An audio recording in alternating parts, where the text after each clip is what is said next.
En el nombre del Padre, y del Hijo, y del Espíritu Santo. Amén. Amén. Quiero proponerles como oración el prólogo de esta carta, que se encuentra en el capítulo primero, si es prólogo, los versículos 1 al 4. En muchas ocasiones y de muchas maneras habló Dios antiguamente a los padres por los profetas. En esta etapa final nos ha hablado por el Hijo, al que ha nombrado heredero de todo y por medio del cual ha realizado los siglos. Él es reflejo de su gloria, impronta de su ser. Él sostiene el universo con su palabra poderosa y, habiendo realizado la purificación de los pecados, está sentado a la derecha de la majestad en las alturas, tanto más encumbrado sobre los ángeles, cuanto más sublime es el nombre que él ha heredado. Palabra de Dios. Te alabamos, Señor. Trono de la sabiduría, ruega por nosotros, en el nombre del Padre, y del Hijo, y del Espíritu Santo. Amén. Bien, he querido iniciar con estas primeras palabras que se le conocen generalmente como prólogo a la carta. Ya veremos un poquito de eso, pero son las palabras que al mismo tiempo, como suele suceder en un buen prólogo o en una buena introducción, sintetizan tanto el sentido como el contenido que contiene un texto, en este caso el texto de los Hebreos. Yo he querido presentar entonces estas primeras palabras porque estas primeras palabras dicen definitivamente que estamos en la etapa final. Y ese es el contexto de la carta a los Hebreos, la etapa final. Vamos a comprender un poco qué significa eso de la etapa final. Como no quiero que me vean a mí, yo no tengo nada que mostrar, entonces es mejor que vean la presentación que he preparado para ustedes en este día, ya que estos medios nos han obligado a llenarnos de PowerPoint y de presentaciones, pues para evitar que tengan que verme a mí la cara y que tengan obviamente que ver, bueno, lo que tengo yo detrás o lo que tengo yo al lado. Me van a perdonar, voy a mover un momentico el escritorio porque me está incomodando, qué pena, un segundito nada más, lo muevo, perdón.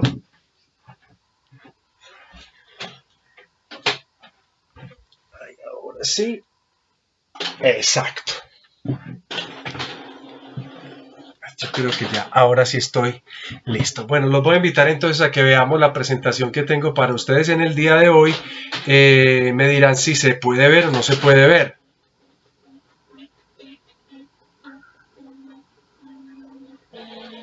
¿Se logra ver la presentación? Listo. Bien, los muchachos.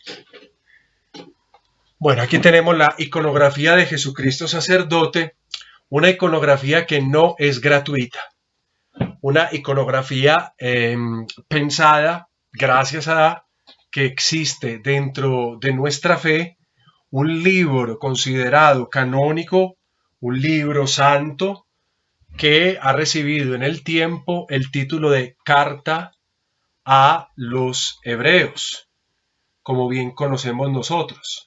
Carta a los Hebreos, y que ha sido considerado su autor no un personaje cualquiera, sino el apóstol de los gentiles, es decir, Pablo. A ver, cuando nosotros abrimos esta carta y la leemos, yo no sé si ustedes ya lo hayan hecho, puede pasar que no, puede pasar que sí. En todo caso, esta clasecita que vamos a tener en el día de hoy, entonces va a servir para una ocasión y para la otra. Primero, para quienes la hayan leído, se pueda un poco comprender más y se pueda clarificar, sobre todo en algunas situaciones concretas, que la carta aparece un poco oscura. Y segundo, para quienes no la han leído, ojalá encuentren la oportunidad para leerla, sobre todo introducida por esta clase. Bueno, a este punto ya todos la hemos al menos ojeado de una manera o de otra, porque en la liturgia, sea en el oficio, sea en algunos momentos de las otras horas del día, así como en la liturgia de la palabra de las Eucaristías, nosotros leemos apartes, fragmentos de esta carta, no en su totalidad, pero sí gran parte de ella. Lo cual quiere decir que el texto es un texto importante, porque la mayoría de textos que se llevan a la liturgia son textos que permiten comunicar sobre todo un amplio contenido que se refiere a la fe. A veces lo que no se lee de la palabra es o porque no se ha comprendido y entonces se piensa que puede llevar a la confusión, o porque simplemente pues no se cree o no se creyó tan necesario en los momentos en que se conformaron, por ejemplo, los leccionarios y las liturgias. Bien, yo quiero comenzar entonces señalando una cosa. Ustedes ven que en el título que he propuesto acá aparece el sustantivo carta. Ya habrán escuchado muchas veces que la carta a los hebreos de San Pablo ni es carta, ni fue destinada a los hebreos, ni fue escrita por San Pablo. Y así comenzamos esta clase. No la deberíamos comenzar así, diciendo una idea de estas, pero la comienzo porque ya ese es, digamos, eso es lo que tradicionalmente uno escucha. Per sentito dire, pero aquello que se ha dicho, ni es carta, ni está dirigida a los hebreos, ni es de San Pablo. Y ahora, ¿de dónde a cuándo yo puedo decir que esta carta no sea carta? O sea, ¿cómo llego yo a ese punto? Basta simplemente una cosa. Pensemos que una carta sí es un género literario. Y como todo género literario, los géneros contienen una estructura, la mayor parte de las veces común. Así, por ejemplo, cuando yo hablo de salmos de lamento, el salmo de lamento tendría que tener una estructura que lo diferenciase de otro tipo de salmos como los de acciones de gracias. No significa que algunos elementos no se repitan, pueden que se presten estos dos géneros diferentes a tener algunos elementos comunes. Pero cuando yo tengo un texto y lo llamo carta, debe contener al menos una serie de rasgos o de estructura común a todas las cartas que la puedan definir como tal, como carta. Para que eso suceda, y yo quiero pedirles mucha atención en este punto, bueno, aquí yo tuve a mis estudiantes de Juan, y entonces esto ya lo saben, sobre todo por las cartas de Juan y porque han estudiado otras cartas. Y tengo a los que la próxima semana verán las cartas de Juan, entonces les pido mucha atención porque ya este es un camino que una vez andado no se anda más. Para que una carta lo sea o para que un escrito sea carta es necesario que contenga un marco epistolar. ¿Qué es un marco epistolar? El marco epistolar es una composición de tres elementos importantes. El primer elemento importante de un marco epistolar es lo que nosotros llamamos el prescriptum. ¿Alguno se acuerda qué es el prescriptum?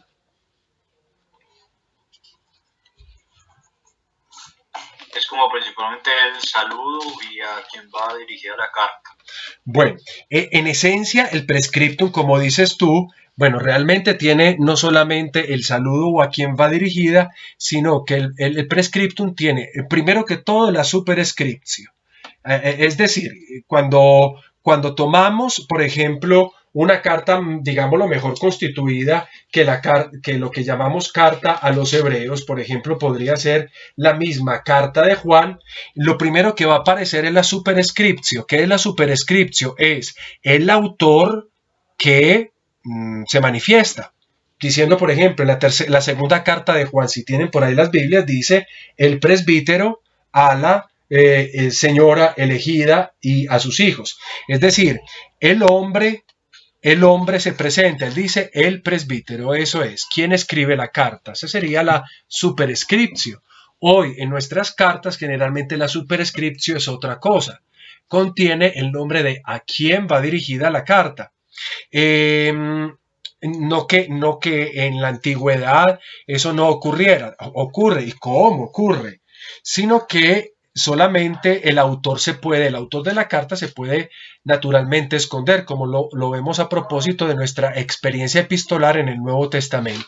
Entonces tenemos la superscriptio, donde se contiene el nombre o la persona que está construyendo la carta, y que en este caso la dirige. Y ahí tenemos la segunda parte, la adscriptio. Ad, recuerde que significa hacia.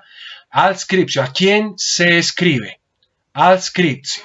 En el caso de la segunda carta de Juan, está escrita a la iglesia, a una señora que llama el autor elegida. Bueno, esto no es carta de Juan, pero lo utilizo como posible ejemplo. Y finalmente, el prescripto nos da la salutatio, lo que decía ahorita Raúl, que sería el saludo que generalmente encontramos en estas cartas, la de Juan y la de cualquier otro autor, por ejemplo, San Pablo, que tiene esas famosas salutaciones o saludos que incluso nosotros utilizamos en nuestras liturgias. Prescriptum, superscriptio, adscriptio, salutatio. Yo he acabado de leer el inicio de la carta de los Hebreos y no me aparece una superscriptio que me diga quién ha escrito la carta. Para empezar, cuando he continuado leyendo esos primeros 4 versículos, yo no he encontrado en ningún momento a quién vaya dirigida. Simplemente se dice que en muchas ocasiones y de muchas maneras habló Dios y que ahora habla a través del Hijo. Y frente a lo que llamamos salutatio, yo no encuentro la salutatio por ningún lado. No hay un escritor que inmediatamente salude a aquellos a quienes le dirige la carta. Por tanto, el texto que tenemos de los Hebreos, le quito el título ya carta y lo dejo mejor, el texto de los Hebreos, para que se comprenda que no tiene esta parte del marco epistolar y que por tanto no puede reproducir el género epistolar. Vamos un poquito más adelante, porque toda carta siempre contiene una parte teórica, como aparecen en pantalla para todos ustedes. Perdónenme por el acento colocado en un lugar equivocado en teórica. Debería ser sobre la O. La parte teórica es lo que toda carta tiene después de la salutatio, es decir, un contenido doctrinal y un contenido parennético.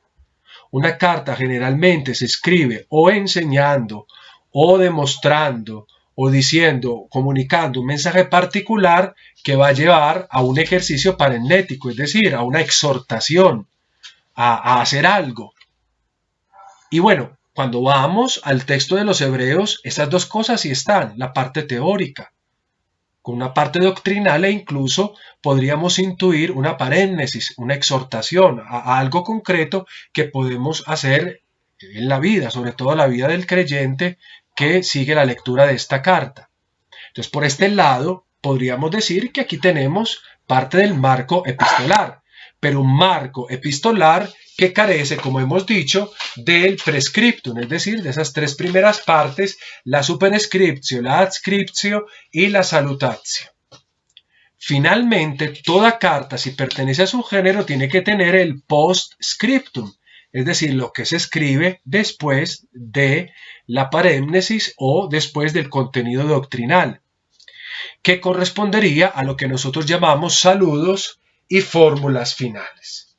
Si yo me voy a la carta al final, o sea, en el capítulo 13, y ustedes lo pueden hacer, ojalá que lo hagan mientras yo voy señalando todo eso para que nos vamos empapando de qué es lo que tenemos ante nuestros ojos, yo encuentro que definitivamente si hay un postscriptum, es decir, en el versículo 20 tenemos que el Dios de la paz, que hizo retornar de entre los muertos al gran pastor de las ovejas, Jesús Señor nuestro, en virtud de la sangre de la alianza eterna, os confirme en todo bien, para que cumpláis su voluntad, realizando en nosotros lo que es de su agrado, por medio de Jesucristo, a él la gloria, por los siglos de los siglos. Amén. Y ahí diríamos, tiene cara de carta, o al menos si no tiene cara, tiene final de carta.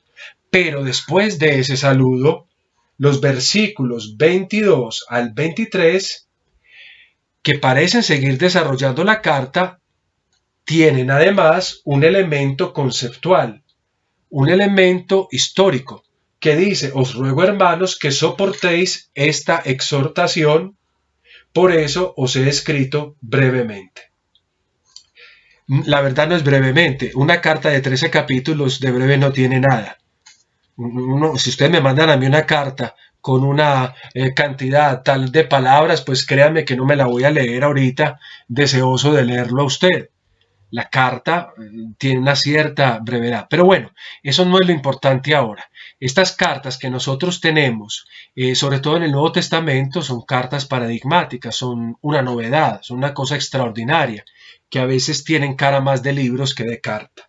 Pues bien, nosotros tenemos un postscriptum dentro de la carta. Entonces quisiera preguntarles a ustedes, ¿es carta o no es carta? Uno puede decir, no es carta porque carece del marco, es decir, del prescriptum. Pero uno podría decir, es carta porque tiene tanto el contenido doctrinal, y parennético como el postscriptum. ¿Qué me dicen ustedes? Padre, eso parece más como que fuera un sermón. Eso es lo que todo el mundo dice, que sea un sermón. ¿Qué más? Pero padre, o sea, usted que me mandó ahorita al capítulo 13, Sí. me venía a mí pues una duda porque evidentemente si no va dirigida a nadie, no dice para quién va ni nada, pero en el capítulo 13, en el versículo 23, Sí. no es mal, él dice, sabed que nuestro hermano Timoteo se ha marchado, y de hecho no sería pues como si le estuviera escribiendo a él, porque incluso concluye diciendo, y lo saludan los de Italia. No, hijo, por varias razones. Primero, él está hablando de Timoteo, no dirigiéndose a él. De hecho, lo dice: sepan ustedes que nuestro hermano Timoteo ha sido liberado. O sea, les está contando algo de Timoteo que a propósito estaba, entre comillas, con San Pablo. Y es por eso que se tiende a atribuir este texto a San Pablo, por la mención de Timoteo, que fue compañero de San Pablo y al cual San Pablo habría formado para que él ministerialmente se convirtiera en un obispo de las primeras comunidades.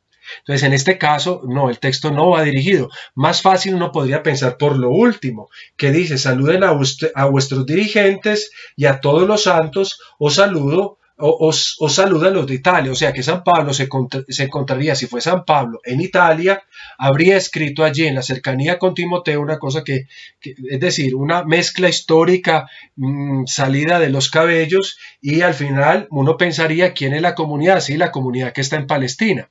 Y esto daría a entender que estamos en la carta de San Pablo a los hebreos. Pero, si yo me devuelvo, yo me encuentro el elemento paremnético en el verso 17 de ese mismo capítulo 13, con lo cual prácticamente termina la carta, diciendo: bueno, de hecho, el capítulo 13, no sé cómo lo titulen sus Biblias, casi todos tienen la Biblia de Jerusalén, ¿cómo la titulan? El capítulo 13.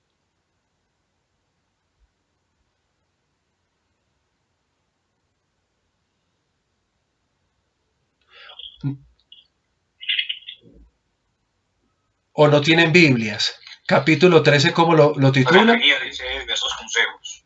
Diversos consejos. ¿Qué otras cosas dicen las Biblias de ustedes? En la mía aparece actitudes cristianas. Actitudes cristianas. Realmente un título, si es adecuado, debería ser recomendaciones finales. Si ustedes leen eso ya tiene cara de terminar el libro, o el texto, o lo que sea esto. De hecho dice, en la primera parte, conserven el amor fraterno. O sea, llegamos a la parte conclusiva de la carta, en la cual se dan los distintos consejos o la paréntesis, las exhortaciones, y frente a lo cual ya no hay nada más que decir. Lean el versículo 19, dice: con la mayor insistencia os pido que lo hagáis para que muy pronto os sea yo devuelto. Y ahí termina el texto. Lo otro parecería como añadido para que tuviera esa cara de carta. A ver, ¿qué es lo que ha pasado? en origen podríamos nosotros pensar que se haya tratado de un texto elaborado y teológico para afirmar en Cristo su sacerdocio. Es muy pesado. Co- eh, bueno, frente a lo que me estás diciendo, Samuel, ya ahí sí me queda como muy difícil poder hacer algo porque no puedo. Pero en todo caso, en los momentos en que yo me entrecorte aquí, pues estará el video para que completen, porque de verdad que el problema ya es problemas de internet, que puede ser el mío, el de ustedes, el del mundo entero. Entonces, qué pena, repito esto. Eh, Repito, pero en los otros momentos pues les tocará hacer o acto de fe o volver a ver el video al respecto. Atención entonces porque el elemento final parecía haber sido ese capítulo 13 hasta el versículo 19 y lo otro habría sido añadido. ¿Cómo así? ¿En qué proceso? O sea, lo primero que tendríamos nosotros es un texto. Llámelo homilía, como lo quiera llamar, ya veremos si sí o si no. Y en algún momento ese texto cumplía una función que debía ser comunicada y entonces se vuelve carta. Se le añade algo al final, sobre todo para que esa carta llegue a alguna comunidad en específico o a un grupo de personas en específico. Entonces, ¿a dónde quiero llegar yo? Cuando decimos que la carta no es carta, pero que es sermón, o cuando decimos que esto no es un sermón sino una carta, estamos diciendo a mitad la verdad. Porque esto es un texto con un contenido teológico bastante desarrollado sobre una situación concreta que es el sacerdocio de Jesucristo. Se puede comparar a Jesucristo como sacerdote. Ningún otro texto no lo referencia, y en cambio este texto sí. Y nació bajo un Sitzim Leben, un contexto vital, una historia que ahorita contaré. Pero esa historia rebasó los límites del propio lugar donde fue originado toda vez que se empezó a enviar, convirtiéndose en una especie de carta. Un autor, y muy importante autor, con el cual yo coincido, pero también de pronto en algún momento creo que no, es el siguiente. Es un autor clásico de esta obra que se llama Albert Vanois. Un nombre que ustedes deben escribir en sus cuadernos, en sus cabezas, en su corazón, porque es una autoridad en esta obra. Una autoridad, bueno, él ya falleció hace pocos años. Él era un sacerdote jesuita que después fue hecho cardenal de la iglesia y se dedicó al estudio, entre tantas cosas, de la carta a los hebreos. En el seminario y en la página de EBSCOhost, en la plataforma, ustedes podrán encontrar muchos artículos de él dedicados a la explicación de este texto. Bueno, yo traigo acá de Albert Vanois, traigo esta citación. Dice, a los hebreos no es una carta, sino un sermón, como justamente Samuel nos lo ha dicho, al final del cual se ha añadido una nota de envío. Atención, redactada cuando el texto de aquel sermón fue enviado a una comunidad lejana. Esta es la síntesis de lo que hemos acabado de decir acá. Y continúa diciendo, esa nota no tiene más que unas cuantas frases rápidas. No ocupa más que los 4 últimos versículos del texto actual, a los que hay que añadir una frase muy corta. Inserta inmediatamente antes de la conclusión solemne del sermón. ¿Cuál es la conclusión solemne del sermón? La que dice Vanois según él entre los versículos 20 y 21 del capítulo 13. Es decir, cuando habíamos dicho amén. Basta. Lo otro, lo que se sigue, sería esa nota de envío, es decir, los versículos 22 al 25, lo que nosotros llamamos el postscriptum. Es decir, os ruego, hermanos, que soportéis, sabed que nuestro hermano da varias noticias y finalmente desea la gracia sobre ellos. Y Albert Vanois concluye diciendo, el tono sencillo y familiar de estos pocos versículos los distingue claramente del conjunto del sermón, compuesto según todas las reglas del arte oratorio. Entonces, la edición que nosotros tenemos final pone en sintonía dos géneros literarios diferentes, el sermón y en parte el género epistolar. Luego, si a mí me preguntan entonces qué es esto, ¿es un sermón o es una carta? Yo tengo que pensar en una cosa, ¿qué es lo que yo tengo en las manos? ¿Yo recibí solo el sermón o solo recibí el cuerpo doctrinal y el postscriptum? ¿Qué es lo que yo recibí? Yo recibí todo eso. Entonces, desde una visión que llamamos canónica del conjunto, sin preguntarnos si lo de antes fue antes y si lo del final fue añadido después, nosotros entramos en la dimensión de una mezcla de géneros llamado, o que podríamos llamar, un sermón epistolar. Y no nos faltan. Hay pruebas en la historia de que tenemos sermones epistolares. Pensemos, por ejemplo, en los padres de la Iglesia y en alguna de esa literatura muy cercana a esta en la que se construyó la carta que llamamos de los Hebreos, que funcionan así, como sermones epistolares. Bueno, esto podríamos decirlo respecto a esa expresión cuando la llamamos carta. Pero ahora pasemos a otro punto. Es carta, digamos, a los Hebreos y de San Pablo. Bueno, una cosa, tanto Samuel como Albert Benoit hablaban del sermón. Yo tengo un pequeño problema con esa idea del sermón. A propósito, ¿qué es un sermón?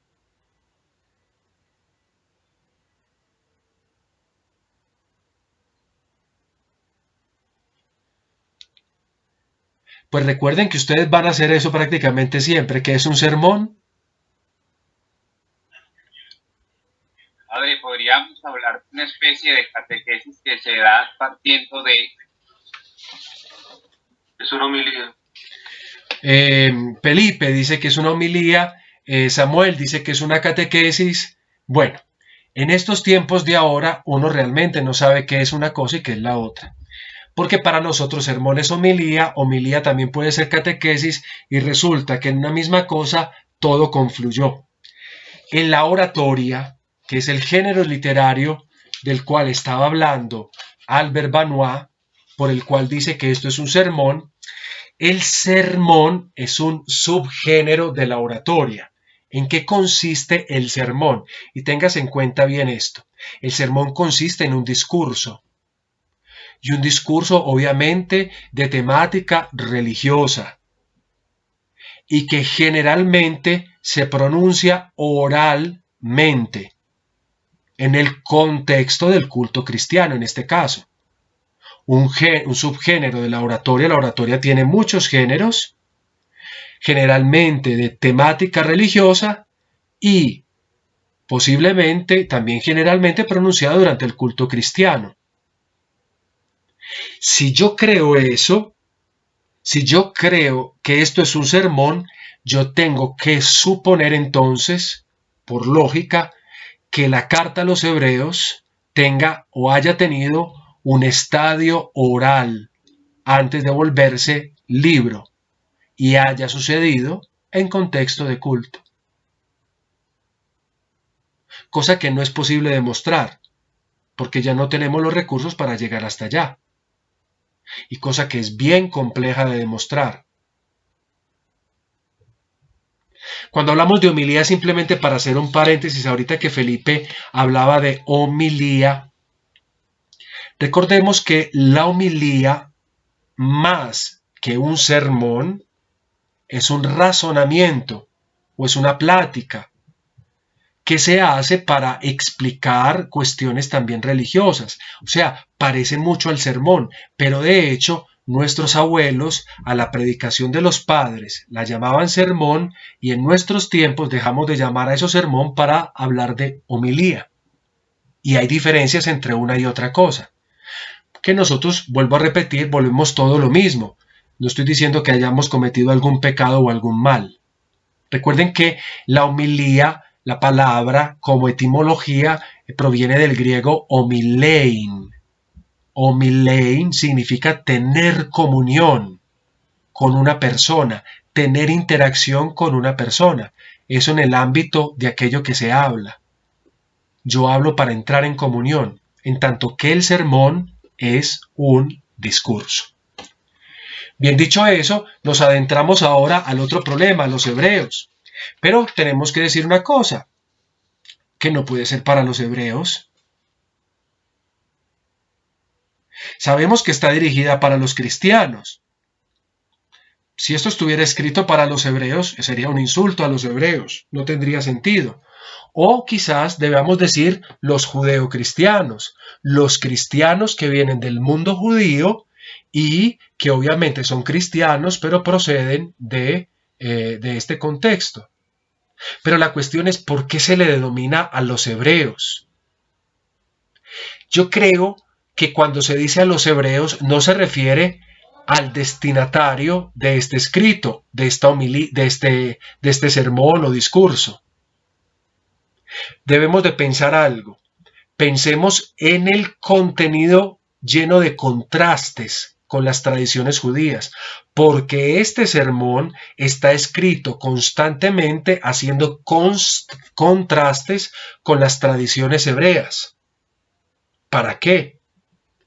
Para ver cómo en Cristo, cómo en Jesucristo, en el hecho, en la persona de Jesucristo, tanto el culto, el sacerdocio como el templo se planifican de forma inesperada. Entonces, para poder decir que en Jesucristo culto, sacerdocio y templo se planifican, pues el texto hace contrastes continuos con las tradiciones del mundo hebreo.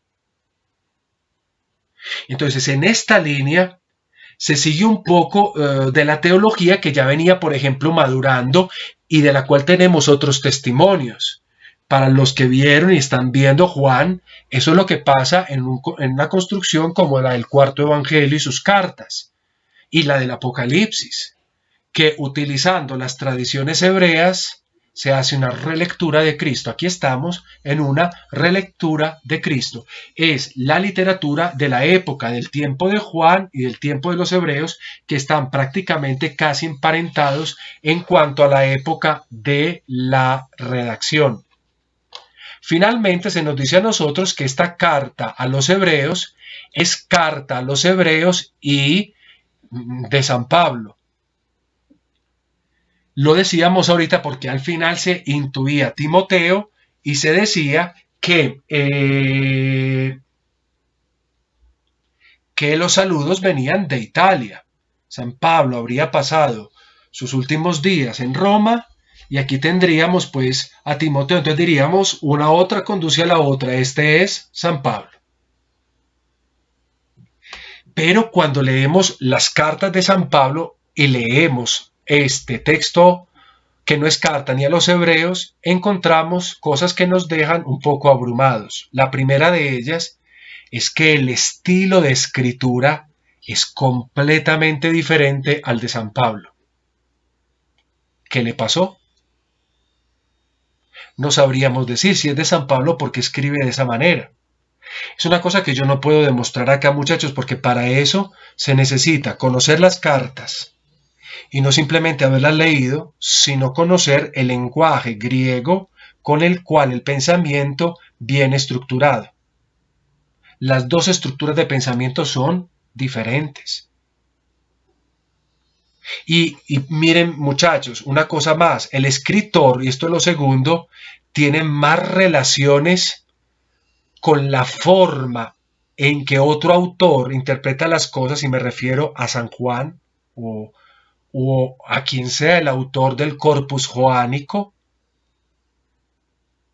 que a aquello que ha escrito San Pablo.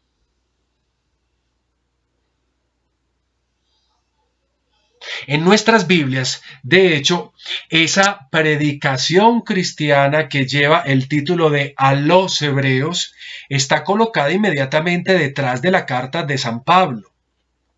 porque la predicación de la iglesia oriental, se las atribuía a este apóstol, y de ahí vino hasta nosotros la concepción de que San Pablo haya sido su autor. Y quisiera decir otra cosa, no suena descabellado, porque es que aquí hay muchos puntos de contacto también en algunas temáticas con las enseñanzas paulinas, eso también hay que decirlo. Sin embargo, entonces conviene hablar en este caso de origen paulino en un sentido mucho más amplio, como lo hacía Orígenes. Orígenes ya decía que la carta no había sido escrita por San Pablo. Orígenes ya detectaba, yo estoy hablando de Orígenes, recuerden que Orígenes estamos a los inicios del tiempo cristiano, siglo II y III. Orígenes ya pensaba, ya concluía que la personalidad de su autor, tal como aparece en el vocabulario, en el movimiento del estilo, no corresponde a San Pablo. Por ejemplo, si yo leo simplemente como para decir por encimita, y aquí esto les toca hacer una profesión de fe, hasta que ustedes por sus propios medios puedan constatar que verdaderamente esto no es de San Pablo, si ustedes leen el griego de unas y otras cosas y lo comparan, ustedes van a encontrar que mientras el lenguaje de Pablo es muy impetuoso, con expresiones a veces que parecen como extremas, en cambio, la carta a los hebreos tiene un estilo muy cuidado y es muy tranquilo. Por ejemplo, mientras Pablo hace oposiciones enérgicas, Hebreos, en cambio, hace una serie de transiciones más suaves. Vea una cosa muy importante. Mientras Pablo se ve en sus escritos, o sea, yo leo el escrito de Corintios o de Romanos o la primera Tesalonicenses y veo a San Pablo, el autor de Hebreos se pierde detrás de sus líneas, no se logra descifrar. Y además, mientras a Pablo tiene ya su identidad, se considera apóstol, en Hebreos el único apóstol es Cristo. Pregunto a quienes fueron mis estudiantes de Juan y a quienes lo son ahora, ¿eso dónde más se encuentra? ¿Eso quién más lo dice?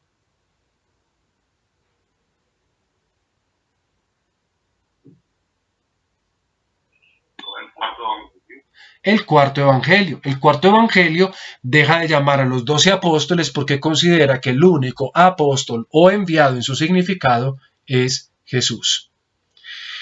Bueno, y otra cosa, así como a niveles de estilo, miren, cuando uno va a las cartas de San Pablo, cuando él va a citar el Antiguo Testamento, él dice con frecuencia la escritura o está escrito, y en cambio en Hebreos eso nunca aparece. Se dice el verbo decir, como se dice o como se dijo, pero nunca aparecen los términos de la escritura, como está escrito, que son de cuño paulino y con el cual San Pablo hacía sus relaciones con las Sagradas Escrituras. Y una cosa que creo que el detonante más importante de todo esto es el siguiente, que mientras Pablo nunca habla de sacerdote, sumo sacerdote o sacerdocio, Hebreos, como ya ustedes lo sabrán, contiene estas nominaciones en casi cada uno de los capítulos. Y lo peor para San Pablo, o lo mejor para nosotros, es que sacerdote, sumo sacerdote y sacerdocio son predicados de Jesucristo.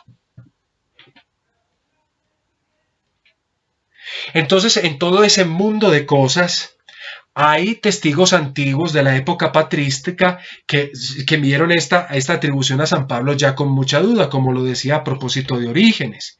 Y entonces atribuyeron la redacción de los Hebreos a un evangelista como Lucas. Otros la atribuyeron como al santo de ayer, a Bernabé. Recuerden que era un cristiano de los primeros tiempos. Otros atribuían la escritura de este texto a Clemente Romano.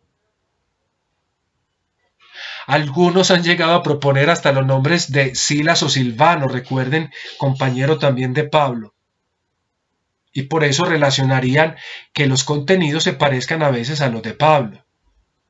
Y algunos otros, más aguerridos, incluso un poquito más complejos, llegan a pensar que no, la carta la compuso Pedro, otro Judas, otros dicen que Felipe, otros dicen que uno de los 7, otros dicen que es Priscila, la esposa de Áquila, recuerden, esta parejita que San Pablo se encuentre, que caminan con él. Otros dicen que esta carta fue compuesta por Apolo. Otros dicen, este discípulo que no había sido bautizado según el Espíritu y que predicaba a Cristo con un esmero y una fuerza increíbles, tanto que Pablo le tiene que dedicar parte de su carta a los Corintios. Otros hablan de Aristión, que Aristión era un discípulo del Señor, según un autor también del siglo II, Papías. Vean, hijos. En otras palabras, si se pudiera decir, usted, el que me está escuchando, escribió esta carta, o yo, han pasado todos los posibles autores por estas cartas. ¿Quién la escribió? Es muy difícil decirlo. Pero la carta sí nos permite a nosotros ver algunas cosas y yo quiero llegar a este punto. Cuando decimos que la identificación del autor es problemática,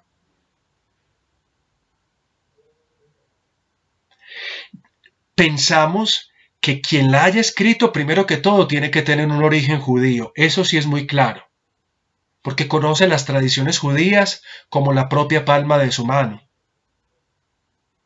Pero tenemos que decir, por su manejo del griego y del estilo, que no sea quizás un judío de Palestina o que radica en Palestina, porque parece educado en Alejandría. Recuerden esta ciudad del norte de África que se convirtió en una grande ciudad cristiana cultivada culturalmente de una manera apoteósica. Recuerden los jardines, la biblioteca, famosa biblioteca de Alejandría, y que habría tenido al mismo tiempo o conocía las cartas paulinas o habría tenido contacto con la doctrina de Pablo. Bueno, ¿quién haya sido? Basta pensar que no sabemos. Eso hay que decirlo prácticamente de todos los libros, casi de todos los libros de la Biblia. Frente a la datación, digamos alguna cosita, porque creo que estas cosas son las que el padre Pablo puede preguntar o puede, bueno, yo no sé, porque yo no soy el que llevo este curso.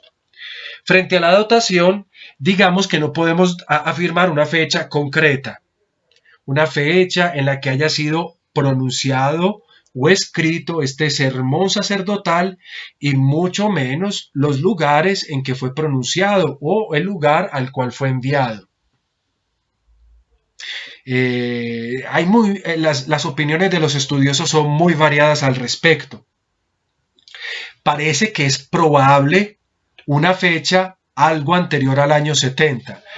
Lo que estoy diciendo es terrible, pero por algunas cosas contenidas en la carta o en el texto, podría uno pensarse que haya sido escrita antes del año 70. ¿Por qué? Porque recuerden que en el año 70 pasó algo. ¿Alguno se acuerda por historia del Nuevo Testamento qué situación ocurrió? La destrucción del templo. Exacto. Fue el templo de la ciudad de Jerusalén fue destruida.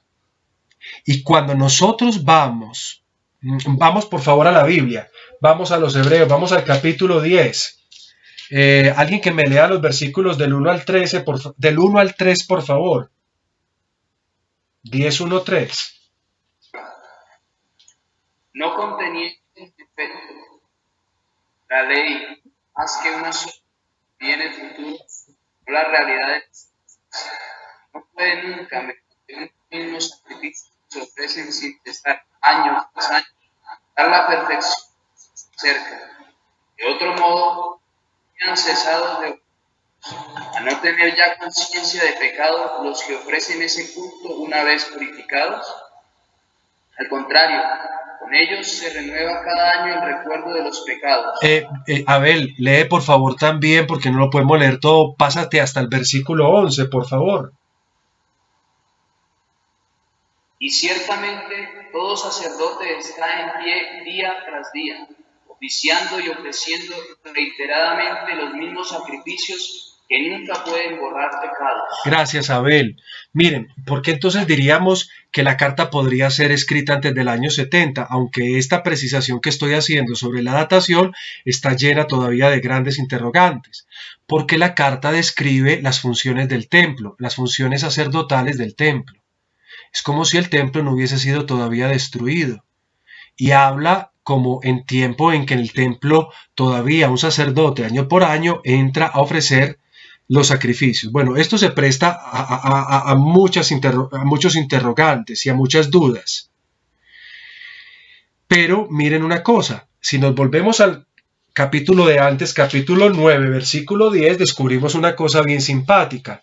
Lean por favor, uno que lea el versículo 10 del capítulo 9.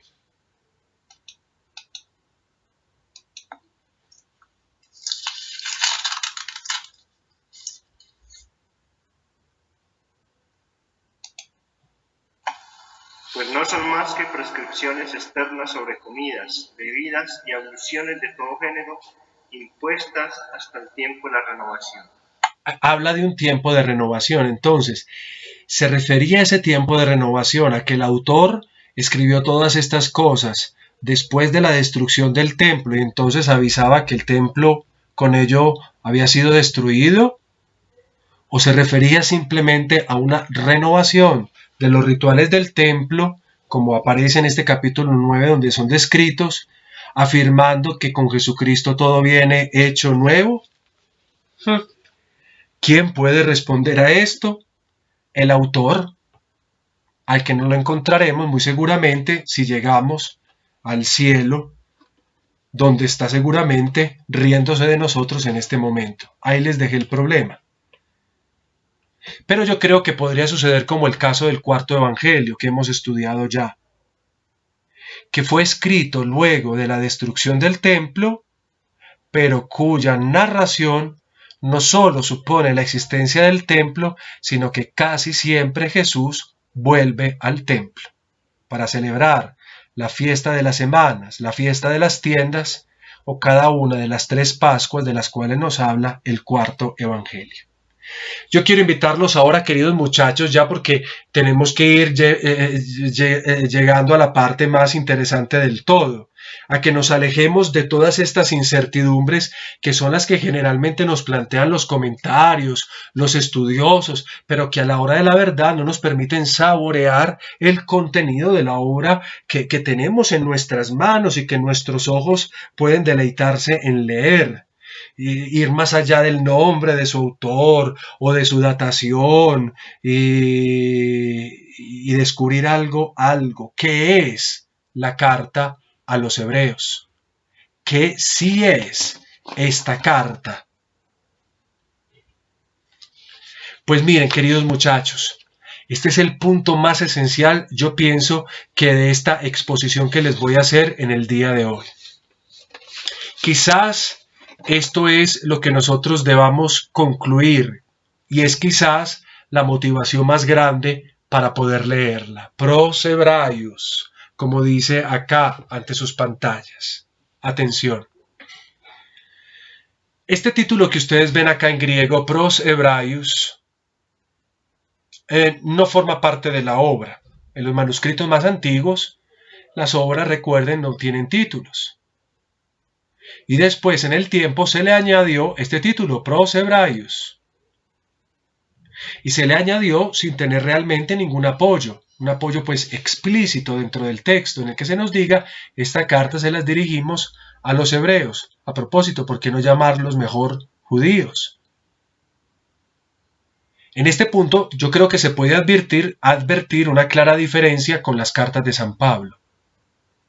Porque las cartas de San Pablo sí llevan títulos. Títulos que se confirman con el contenido de sus textos.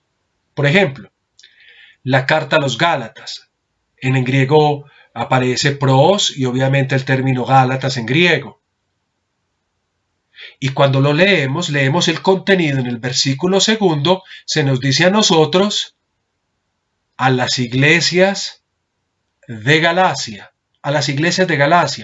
O si acordarán ustedes ese famoso discurso de Pablo en esa carta cuando a los Gálatas los llama de insensatos, ¿sí? Oh insensatos Gálatas, en el capítulo 3 iniciando. Cuando yo me voy a buscar en la carta a los hebreos la mención pros hebraios, me quedo esperando porque no la encuentro. Se busca en vano. No se les nombra nunca. Y mucho menos encontramos en ella un término alternativo, el de judíos, término muy frecuente en San Pablo. Ni siquiera encontramos el título israelitas, y mucho menos alguna alusión a la circuncisión. El texto visiblemente va dirigido a los cristianos, a unos cristianos antiguos, maestros en cristianismo. ¿Por qué lo digo? Porque si ustedes toman la carta en el capítulo 5, pueden notarlo, capítulo 5, versículo 2. Todo sumo sacerdote escogido de entre los hombres está puesto para representar a los hombres en el culto de Dios, para ofrecer dones y sacrificios por los pecados. Y escuchen, Él puede comprender a los ignorantes y extraviados, porque también Él está sujeto a debilidad. La carta estaría en este capítulo indicando una situación que sucede en el mundo cristiano. ¿Cuál es esa situación? Observen el versículo 12 del capítulo 5, dice: pues debiendo vosotros ser ya maestros, por razón del tiempo, seguís necesitando que alguien os vuelva a enseñar los primeros rudimentos de los oráculos divinos, y estáis, atención, necesitados de leche y no de alimento sólido.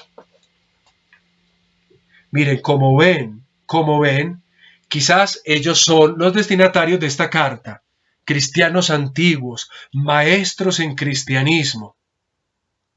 Pero el autor no nos dice en qué región viven. No nos revela su pertenencia étnica, si son hebreos o si son gentiles. Tampoco nos dice que eran esos maestros antes de su conversión al cristianismo. Y en ninguna parte aparece la diferencia entre judíos y paganos. La única realidad que sí llama la atención cuando leemos esta carta es que aparece la vocación cristiana, la identidad de la vocación cristiana. Y lo que está queriendo hacer la carta es favorecer esa vocación para que se viva con todas sus fuerzas. ¿Cómo lo puedo comprobar yo? Tenemos, a ver, un minutico me da. Sí, me da un minutico de pronto. Voy a pedir a varios el favor de que abran sus Biblias y me lean. Alejandro Zapata, léeme por favor Hebreos 2, 3 al 4. 2, 3 al 4. 2, 3 al 4. Abel, me lees el 3, 1, capítulo 3, versículo 1. Adrián, me lees el capítulo 4, versículo 14. 4, 14. Y Camilo, me lees por favor capítulo 12, versículos del 22 al 25. 12, 22 al 25. Y Raúl, que me lea el capítulo 13, versos del 7 al 8. 13, 7 al 8. A ver, leamos rápidamente para que nos demos cuenta de qué es lo que se propone esta carta con sus destinatarios, estos maestros cristianos que les está pasando algo porque tienen que volver a beber leche materna, volver a aprender los rudimentos. Comenzamos. 2, 3, 4. ¿Cómo pues pues escaparemos nosotros si descuidamos una salvación tan grande? Pues el mismo Señor fue quien anunció primero esta salvación, la cual después confirmaron entre nosotros los que oyeron ese mensaje. Además, Dios la ha confirmado con señales, maravillas y muchos milagros, y por medio del Espíritu Santo, que nos ha dado de diferentes maneras conforme a su voluntad. Bien, parece que estos cristianos desdeñaban o banalizaban el mensaje cristiano. ¿Y por qué lo están banalizando? Leamos 3:1.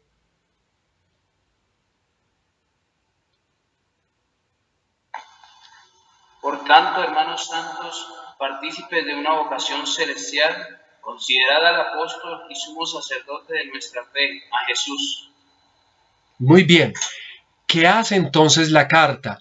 Invita a hacer un ejercicio que llamaremos la catanoesis. Ahorita la pondré aquí en pantalla para que se escriba. Visto que se está banalizando, vamos a mirar ahora la imagen de Cristo sacerdote, a ver si se puede seguir banalizando, si se puede seguir disminuyendo en valor por lo que ha hecho. Ahora leamos 4:14.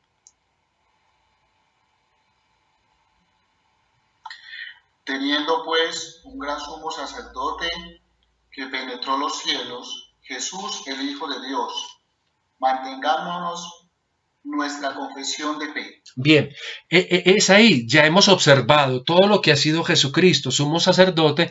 Ahora al maestro se le pide que aprenda a conservar la fe, que no la pierda. La pregunta es, ¿pero por qué la está perdiendo? Leamos el capítulo 13, el capítulo 12, 22-25, 12, 22, 25. Vosotros, en cambio, os habéis acercado al monte Sión, ciudad del Dios vivo, la Jerusalén celestial, y a miradas de ángeles reunión solemne, y a la asamblea de los primogénitos inscritos en los cielos, y a Dios, juez universal, y a los espíritus de los justos llegados ya a su perfección, y a Jesús, mediador de una nueva alianza, y a la aspersión purificadora de una sangre que habla más fuerte que la de Abel. Guardaos de rechazar al que os habla, pues si los que rechazaron al que promulgaba oráculos en la tierra no escaparon al castigo, mucho menos nosotros si nos apartamos del que nos habla desde el cielo. Bravo. Miren, está hablando de la realidad. Hay unos cristianos que han conocido a Cristo y han llegado a separarse de él, a apartarse de él. Al autor esto le parece no solo extraordinario, sino imposible. Uno que ha subido al monte Sión, a la ciudad del Dios vivo, no puede descender de ahí. No es posible, no le cabe en la cabeza. Finalmente, el capítulo 13, versículos del 7 al 8.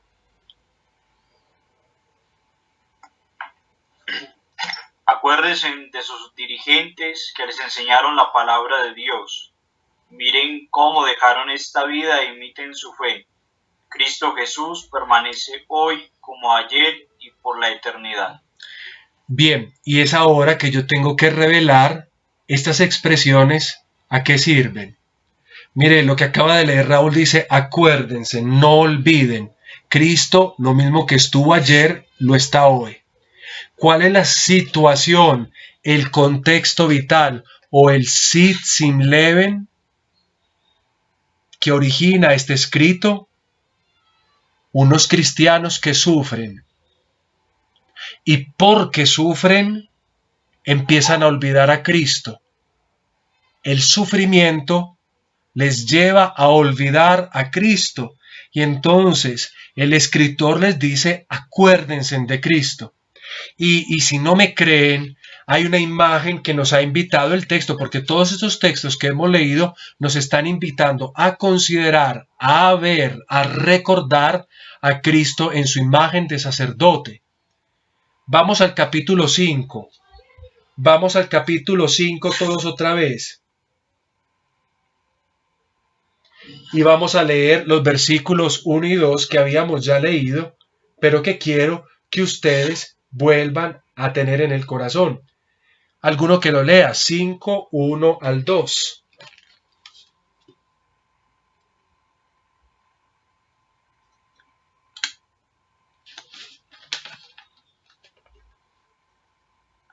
Todo sumo sacerdote está tomado de entre los hombres y constituido en favor de la gente, en lo que se refiere a Dios, para ofrecer dones y sacrificios por los pecados. Bien, déjame hijo ahí.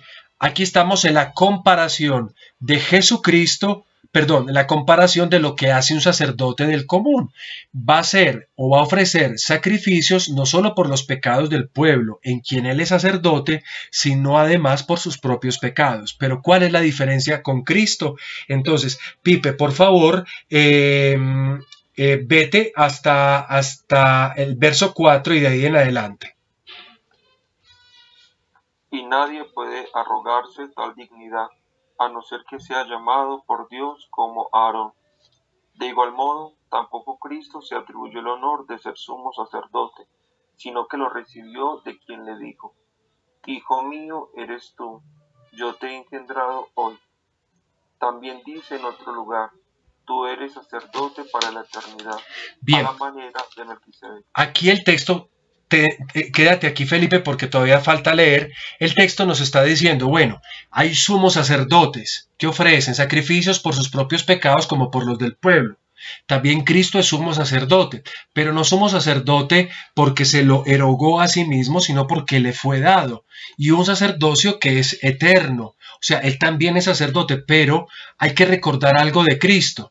Sobre todo recordárselo a los cristianos a los cuales se les ha olvidado Cristo porque estaban sufriendo y porque el sufrimiento tiene esa capacidad potente de hacer olvidar y de llevar al cristiano, en este caso, al contexto del miedo y de la desesperanza, que tiene que recordar Cristo de ese sumo sacerdote o Cristo como sumo sacerdote.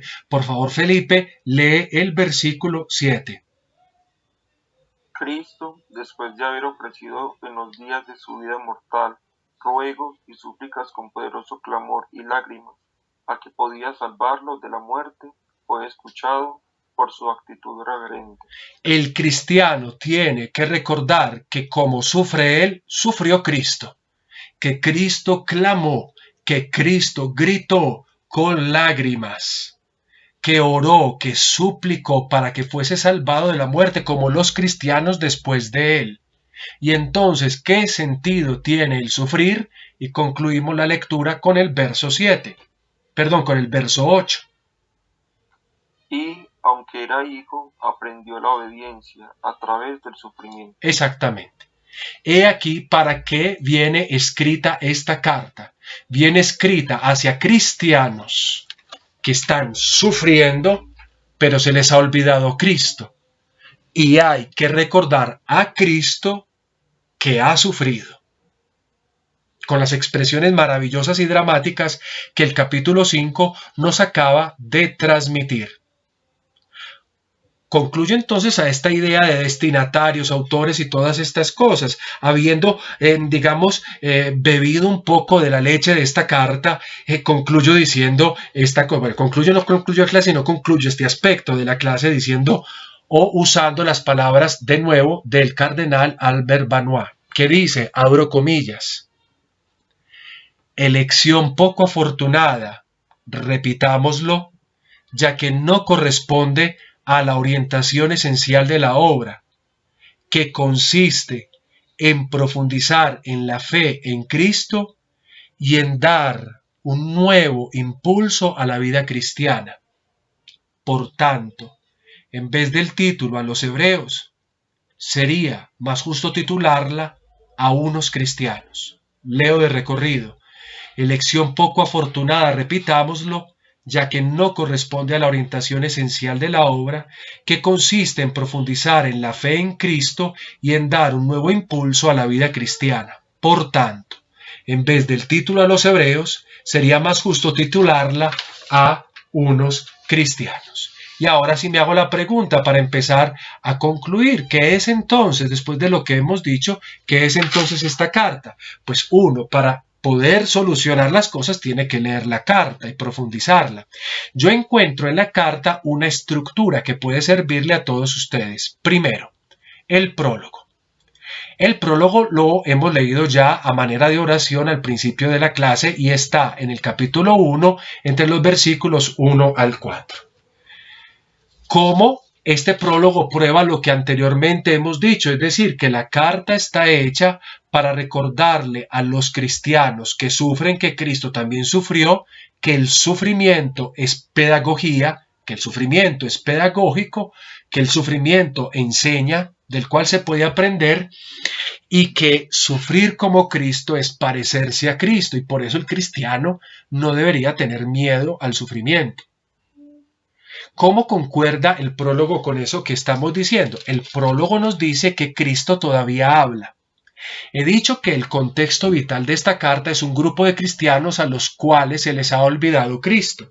Y el prólogo nos dice a nosotros que en estos últimos tiempos ya no ha hablado Dios por los profetas, sino que ha hablado por el Hijo, al que Dios el Padre ha nombrado heredero de todo y por el cual se ha realizado todo. Cristo, de hecho, utilizando incluso el vocabulario joánico, es reflejo de la gloria, es decir, en el Hijo se ve el Padre. Cristo sostiene el universo con su palabra poderosa, y si es Cristo el que la sostiene, ¿por qué dejarnos condicionar por el sufrimiento? La segunda parte, o mejor no, la primera parte, porque el prólogo se sale de las partes, la encontramos nosotros en el capítulo 1, el versículo 5, y nos vamos a ir hasta el capítulo 4, versículo 13. ¿Qué es lo que pasa ahí?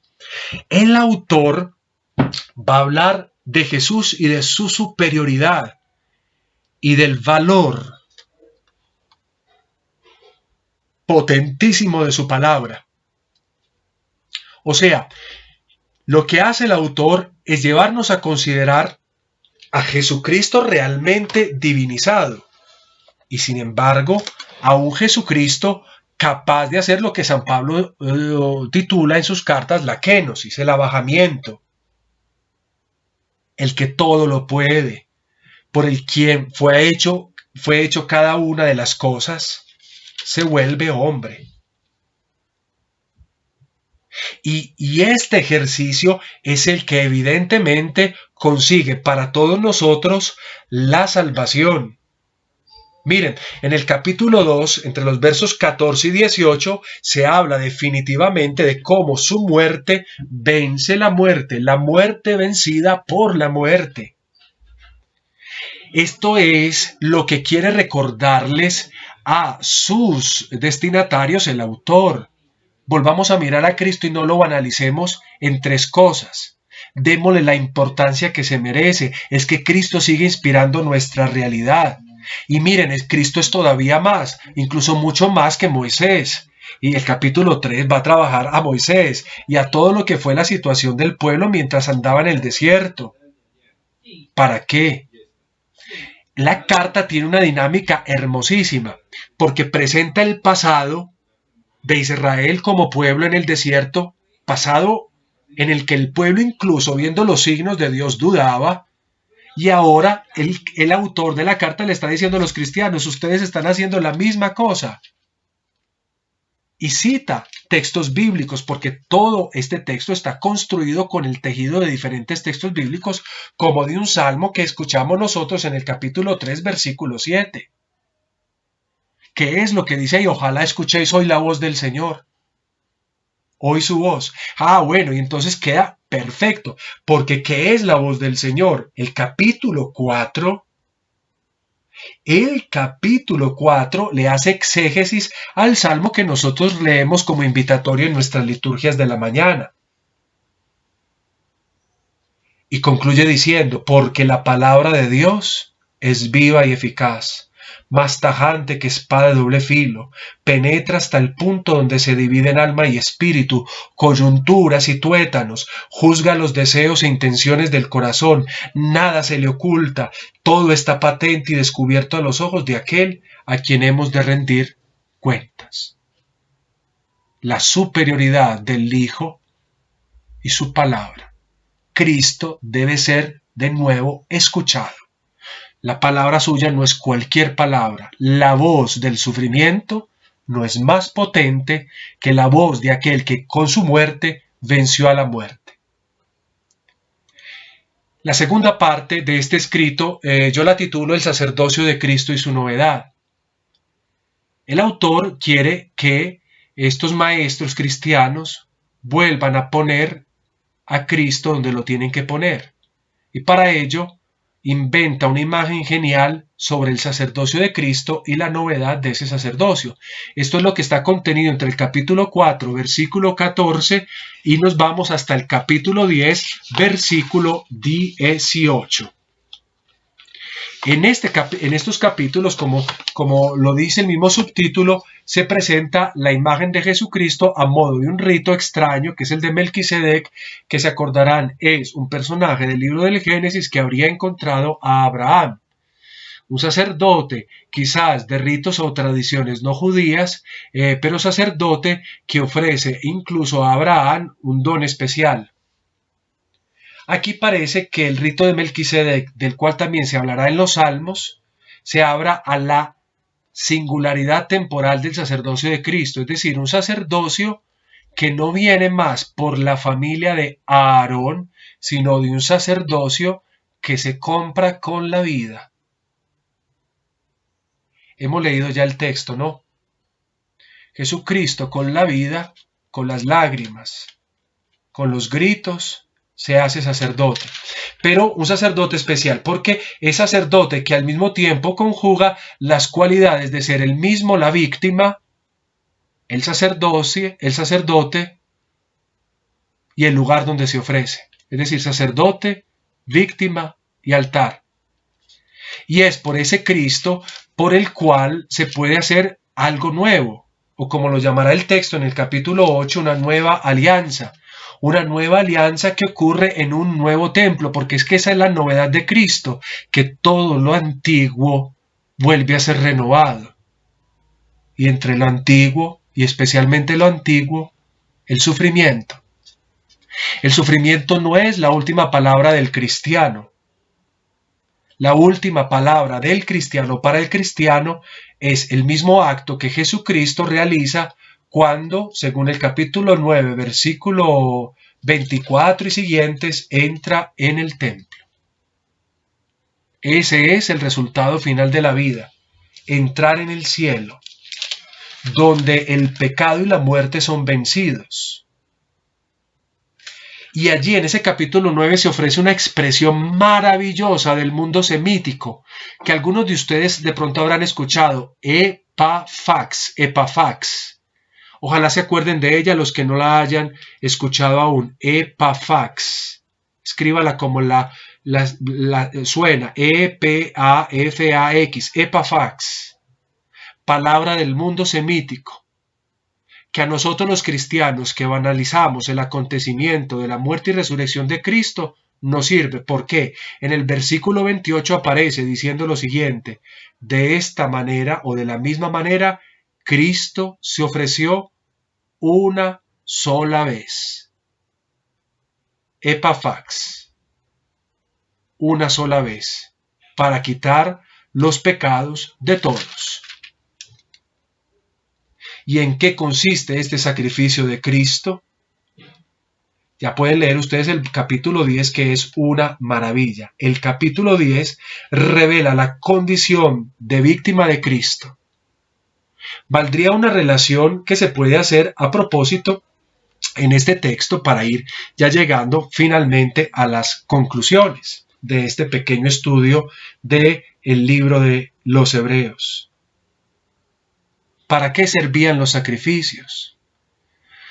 Todos ya hemos visto clase de Juan y cuando yo expongo sobre el agnos feu, el Cordero de Dios, digo que el sacrificio tiene dos funciones. La función expiatoria, es decir, para purificar pecados que por mi propia mano no lo puedo hacer. Y la función sustitutiva. Como el pecado me merece la muerte, cuando yo sacrifico un cordero, el cordero me sustituye. De manera que no tengo que morir yo, muere el Cordero por mí, y por eso la liturgia sacrificial. ¿Qué dice el verso 14 del capítulo 10? Con una sola ofrenda, epafax, una sola, ha perfeccionado definitivamente a los que van siendo santificados. Y de eso es testigo el Espíritu. Así será la alianza que haré con ellos después de aquellos días. Pondré mis leyes en sus corazones, las escribiré en su mente, y no me acordaré ya de sus pecados, de sus culpas. Cuando el autor habla de que el Espíritu lo dice, se refiere a la citación de un texto bíblico, en este caso de un salmo. Concluyendo, dice, ahora bien, donde hay perdón, ya no hay ofrenda del pecado. Por eso Jesucristo es epafax, una sola vez y para siempre. Jesucristo, en último término, según mi propio vocabulario y no de la carta, es el olvido del pecado. Jesucristo lleva a que el Padre olvide nuestro pecado. No hay más pecado. Hasta el momento, esta teología podría funcionar, porque lo que ha hecho en este momento el autor del texto es recordarles lo que ellos ya saben, porque se supone que son maestros. Y no solo eso, ahora va a una tercera y última parte en la que les va a decir a ellos que no solo ellos han sufrido o están sufriendo, sino que hay otros que han sufrido.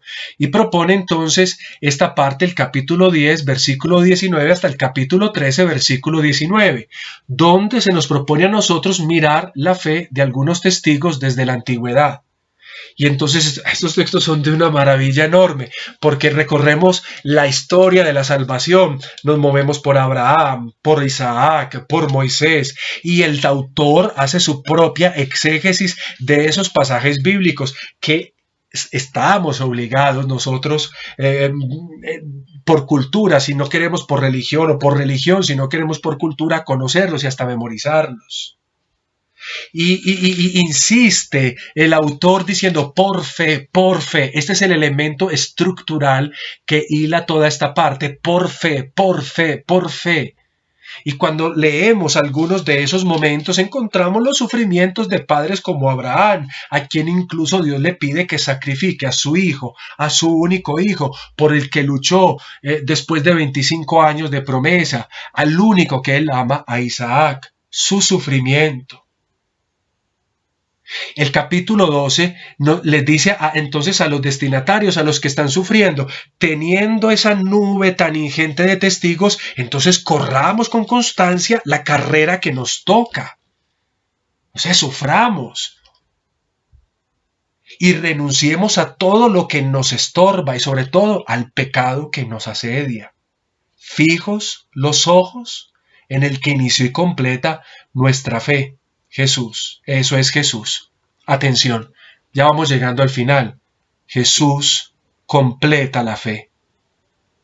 Bueno, pero Jesús también soportó la cruz. Jesús también sufrió, pero Jesús ahora, en el tiempo en el que los cristianos sufren, está sentado a la derecha del trono de Dios. Y entonces otra vez el autor les dice, recuerden al que soportó tal oposición. Atención, se lo dijo a los cristianos y nos lo dice a nosotros, especialmente a usted que me escucha y está mamado de la vida. No os canséis, no perdáis el ánimo.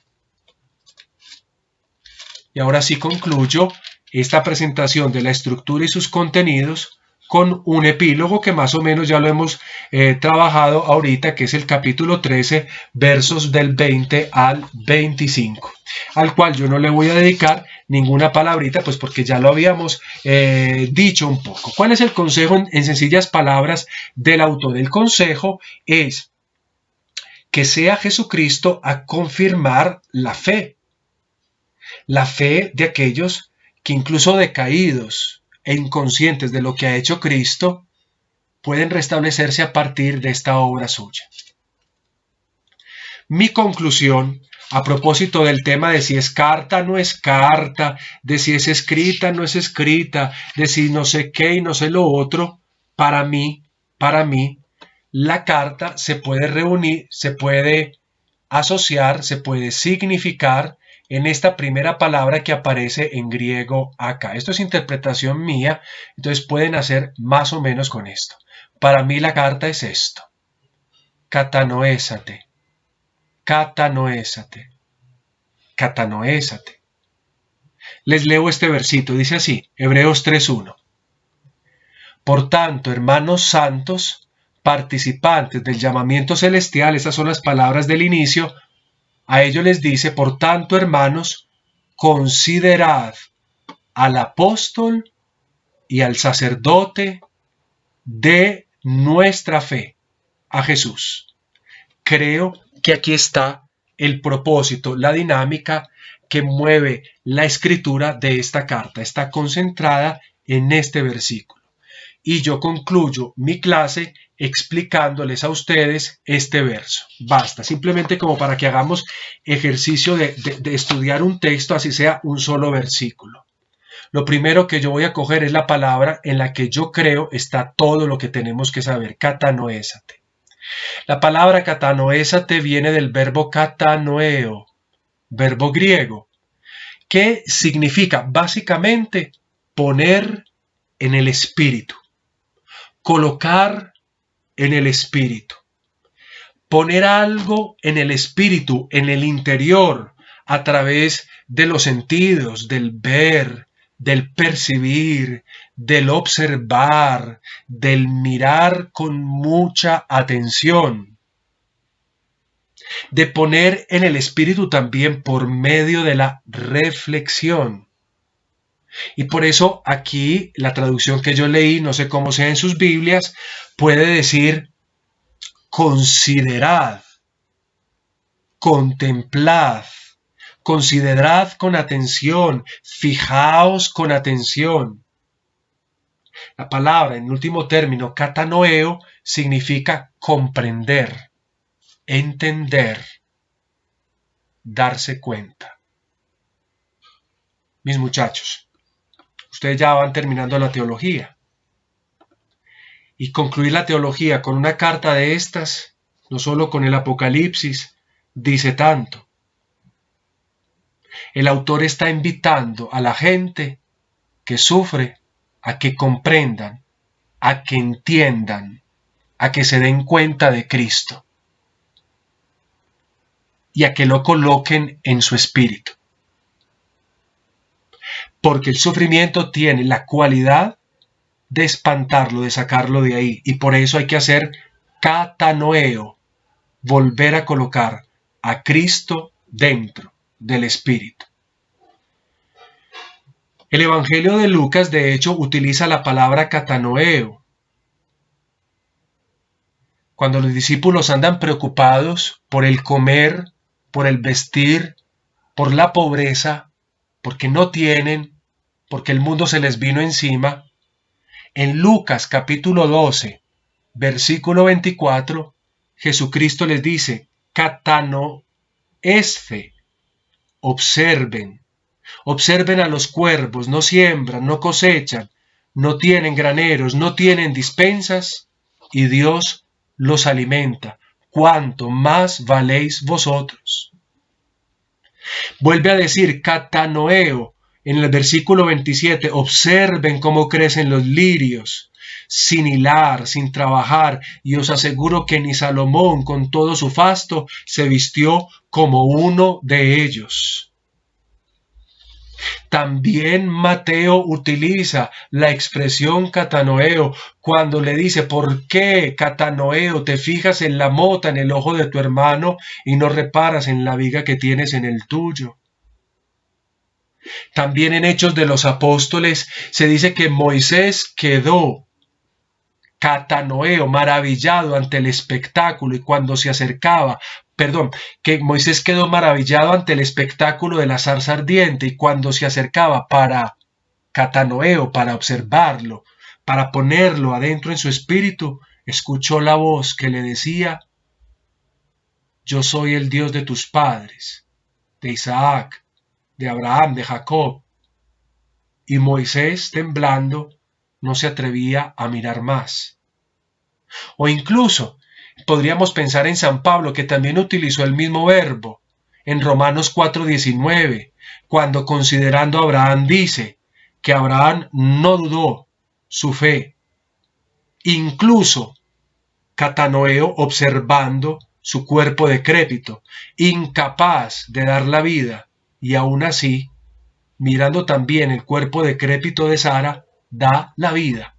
Catanoeo es la mirada de la fe. Creo que en este contexto podemos entender nosotros lo que significa catanoeo, que es volver a poner en el espíritu la fe. ¿La fe en qué? En Cristo, apóstolos, es decir, enviado.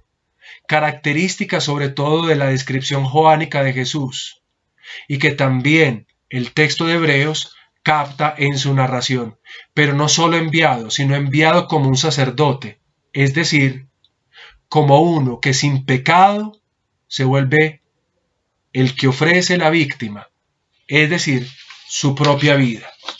Y allí entonces los cristianos que sufren o que se les olvida Cristo por el sufrimiento están invitados ellos también, como Cristo, a ofrecer su propia vida, a devenir ellos también eso, sacerdotes, víctimas y altares. La fe o la confesión se logra cuando la vida se propone o se expone desde el sufrimiento, porque es el sufrimiento el que le da al creyente el contexto en el cual volver la muerte vida, porque su vida no termina en muerte, termina en vida. Por tanto, muchachos, hagamos catanoesis, observemos, contemplemos. La carta a los hebreos se trata de eso, de catanoesis. Más que un sermón, una carta, una homilía, es un acto de la contemplación que implica volver a poner a Cristo dentro.